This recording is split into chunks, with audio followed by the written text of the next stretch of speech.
તો બોગસ દસ્તાવેજથી હત્યાની હેરાફેરીના કેસમાં મોટો ખુલાસો થયો છે। વડોદરાના કરજણ ભાજપના કોર્પોરેટરનું કૌભાંડમાં નામ ખુલ્યું છે, જેમાં ભાજપ કોર્પોરેટર ગોકુલ ભરવાડ સહિત 4 લોકોએ હથિયાર ખરીદ્યા હોવાનું પણ સામે આવ્યું। કોર્પોરેટર ગોકુલ ભરવાડ સહિત 4 લોકોના નામનો ખુલાસો થયો છે।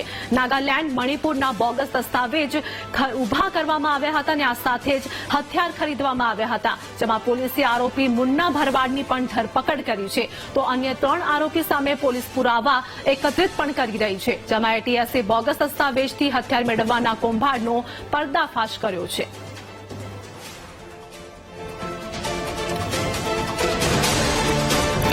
સંવાદદાતા માનુ અમારી સાથે જોડાઈ ગયા છે। બોગસ દસ્તાવેજથી હથિયારની હેરાફેરીનો ખુલાસો, શું વધુ અપડેટ? એટીએસ દ્વારા રાજ્યભરમાં તપાસ કરવામાં આવી અને એક રાજ્યવ્યાપી મોટું કહી શકાય એવું કૌભાંડ હથિયારોનું પકડાયું છે। અન્ય રાજ્યના એડ્રેસ ઉપર જે રીતે હથિયારો લેવાના અને એનો પરવાનો લેવાનો, એ રીતે આખું આ કૌભાંડનું નેટવર્ક હતું, એનો પર્દાફાશ થયો છે।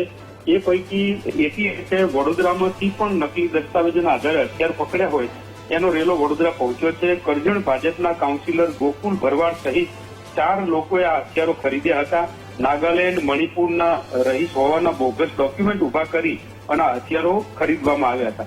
ગોકુલ ભરવાડ, વિજય વાઘેલા, મુન્નો ભરવાડ અને ભરત ભરવાડ, આ 4 લોકોના નામ ખુલ્યા છે। પોલીસે 3ને બોલાવી અને હથિયાર જમા લીધા છે। મુન્નો ભરવાડ અગાઉથી જેલની હવા ખાઈ રહ્યો છે, જેલમાં જ છે, એના કારણે એની પૂછપરછ નથી થઈ શકી। પોલીસે પુરાવા એકત્રિત કરવાની કામગીરી શરૂ કરી છે।